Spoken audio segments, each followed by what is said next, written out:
Thank you very much for that kind introduction and that warm welcome. It's greatly appreciated. I'm looking across the room, and I see a lot of my friends and people I know here. I see a lot of Rotarians and some friends from the Board of Education and the business community. And you know me, and a lot of you know that before I became state's attorney, while I was at Warwick Community College and Salisbury University, I was a member of the Ocean City Beach Patrol. I'm proud of that time that I spent on the Beach Patrol. Other alumni in our community of the Beach Patrol is, one of them is my former partner, Chip DeShiel. I don't know if you knew that, but Chip was a lifeguard on the Ocean City Beach Patrol. The late Henry Vineyard, and also Chief Barbara Duncan. Chief Barbara Duncan was on the Beach Patrol too. And I want to tell you a story about something that happened to me while I was working on the Beach Patrol. One day I was on quad duty, so I had a four-wheeler, and I had pulled up to the beach around Midtown, around the 30s area, 30th Street area, and I started to see people running out of the water. It was almost like a scene from Jaws. Picture this, I saw the 32nd Street beach clear, just everybody running out of the water, and then 33rd, followed by 34th. I mean, everybody just coming careening out of the water. And I was standing next to this one beach patron, and we both together saw what the problem was. There was a boat offshore, and it had come too close to a pod of dolphins, and unfortunately it had mortally wounded one of them. But that dolphin was in the shallows, and it was just basically in flight mode, just going through the shallows almost like a torpedo from a submarine. And I stood next to this beach patron, and he grabbed me, and he yelled in my face, "Lifeguard, do something." And I looked at him, and ladies and gentlemen, I mean, this was a 750-pound, out-of-control marine animal. And this was definitely a problem beyond my physical control, beyond my capacity to help. But I understood this guy. I understood what he was feeling. I was feeling it too. We were both watching this animal suffer, and we were both watching others who were clearing the water, potentially at risk. But again, the problem was a 750-pound problem beyond my ability to solve alone. Fast forward to my job now as state's attorney, because I learned a lot, took a lot from that Beach Patrol job with me in life. And now I'm state's attorney, and I gladly accept my responsibilities for the community. Convict the guilty, protect the innocent. That's my job. Convict the guilty, protect the innocent. And I do my very best every day to ensure that our office, as one of the actors in the criminal justice system, that we're keeping people safe, and we're preserving the Eastern Shore quality of life, which I truly believe is your right. It's all of our right to have that quality of life. And when crime happens and the criminal commits a burglary or a robbery, smashes car windows, heinous crimes such as murder, starts fights at the mall, beats up someone on the street of Salisbury, it always sparks community debate, especially on social media like Facebook and Twitter. Maybe some of you have participated. But people start saying that things are so bad here and there and everywhere. Another topic of frequent discussion on Facebook and social media is the economy, and how many people are on public assistance, and how many people are on unemployment. At election time, and I see some elected officials here, it's how few people care to vote. And people that complain that people seem to not care about their fellow man. They have lack of concern about their community, lack of empathy, lack of understanding that we're an interdependent people, and that community members in a community, in a town, have shared responsibilities. Well, for the last 4 years, I've prosecuted. And it's an important job, it's a heavy responsibility, and I've reflected, and I've observed, and I can tell you that the police can respond and solve some of the crimes, and we can prosecute in my office, we can convict the guilty. But if we go beyond the crime, and we start looking to the factors, the common factors that contribute to crime and antisocial behavior, it's clear that our literacy rate, or what I would say our illiteracy problem, is a major, major contributor to our local, state, and national crime, economic, and quality of life issues. Barbara Bush, a teacher, again, my parents were both teachers, but Barbara Bush was a teacher, and I thought she was a great first lady who put a tremendous effort in to improving the rate of literacy in our country. And she remarked, "It suddenly occurred to me, everything that I was worrying about, the breakup of families, drugs, AIDS, the homeless, everything would be better if more people could read, could write, and could understand."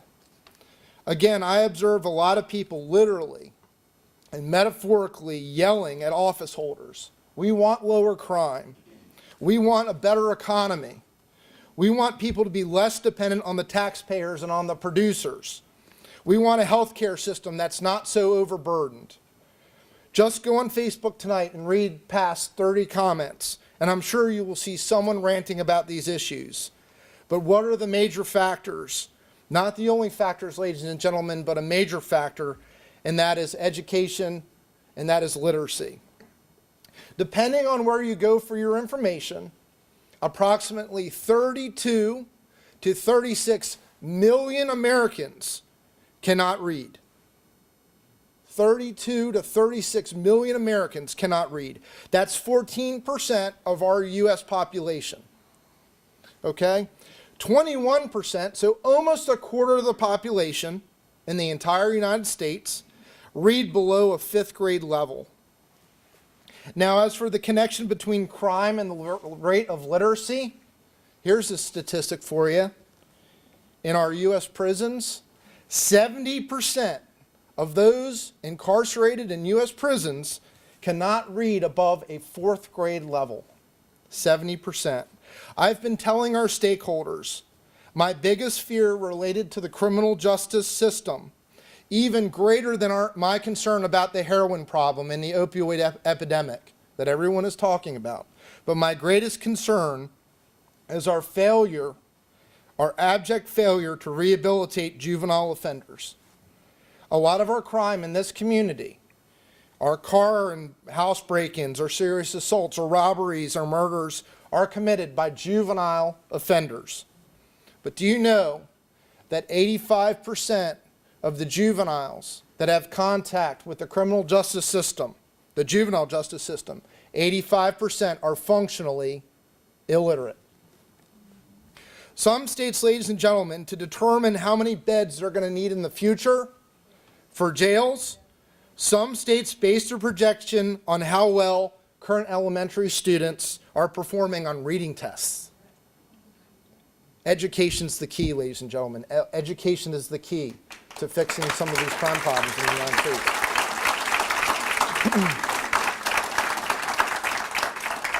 The populations that concern us when it comes to crime, the prison populations and the juvenile offenders, these individuals, because of those rates, they have not derived any of those benefits that the literate derive from reading. And these are some of the benefits that I could think of. Benefits that include the ability to think critically and to analyze. The ability to empathize with others. We wonder why people don't care, but that does come from reading. The ability to understand and appreciate fundamental concepts such as private property rights, ethics, values, and even religion. We take it for granted that our ability to read connects us to a life beyond our own. Reading allows us to travel beyond our confinements, both backwards and forwards in time. We can observe others solve problems. We can see others suffer from bad decisions and profit from making good ones. We can learn about good and evil, the wicked and the just. We can learn about the villain, and yes, the hero too. We can learn about the defendant and the district attorney. Right? Yeah, the reason why I became a lawyer was Harper Lee's To Kill a Mockingbird. Atticus Finch was my hero, and continues to be my hero.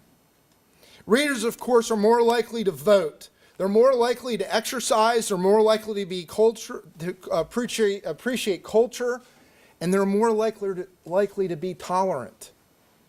Again, there's a lot of complainers out there on social media. They have the right to complain. They really have a right to complain.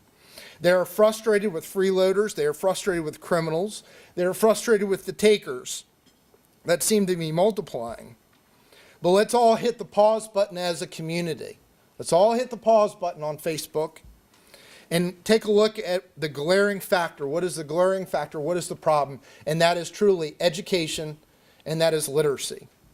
The Department of Justice has identified the link between academic failure and delinquency, violence, and crime. They've identified that delinquency, violence, and crime, those concepts, those things are welded to reading failure.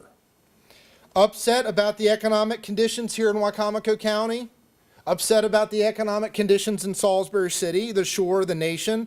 Well, it's a fact that adult illiteracy costs our society $240 billion each year, lost in industrial productivity, unrealized tax revenues, welfare, crime, poverty, drug abuse, and also related social ills. And the saddest casualty of illiteracy in America are the children.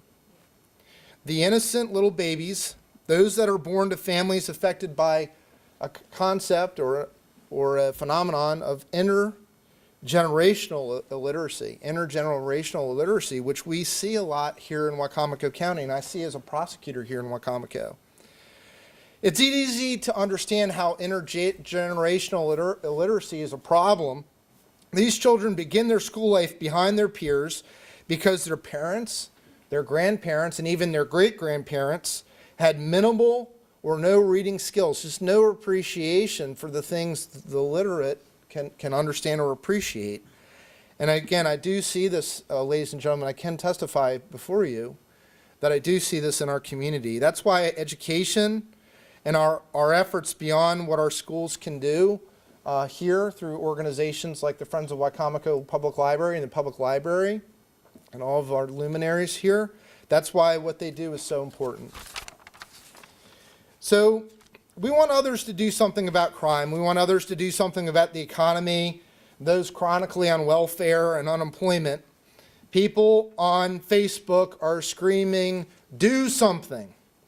Do something to the stakeholders and to the elected officials. Well, this American epidemic of illiteracy is a big problem. It's bigger than that 750-pound dolphin-sized problem I had back when I was a lifeguard. And the police chief, Chief Barbara Duncan, and Sheriff Lewis, and the state's attorney, and the criminal justice system, essentially all the king's horses and all the king's men, they can't handle this problem alone. They cannot arrest their way out of every problem. But I can tell you we are ready to do our part, but I'm very, very thankful that the library and the Friends of the Wicomico County Public Library, I'm very thankful for you addressing a major factor affecting all of our quality of life and for bringing awareness to illiteracy and how it affects us all as an interdependent people. Margaret Fuller, who was a pre-Civil War, you may know Margaret Fuller, she was a pre-Civil War era women's rights advocate. She was also an early advocate for the emancipation of the slaves. Said that if you have knowledge, let others light their candle in it. If you have knowledge, let others light their candle in it. So to those who have given their time, talent, and treasure to illuminate the path for our fellow community members, I say to you wholeheartedly from my family, my state's attorney family, thank you. And if you're sitting out there and you've been concerned about crime, and you've been concerned about the economy, and maybe you've been ranting a little bit on Facebook or the blogs,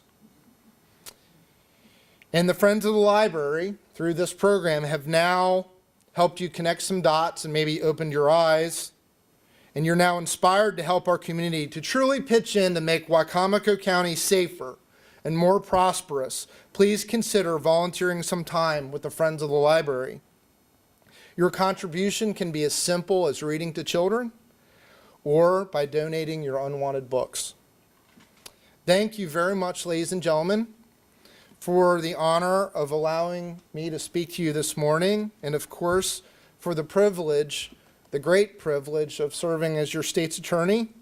And again, to those honorees and to those awardees who are illuminating, who are enlightening, who are enhancing the quality of life of others around you, I thank you, because by passing on what you know, you are making this community that much safer, that much healthier, and of course, that much brighter. God bless you all, and God bless Wicomico County. Thank you very much.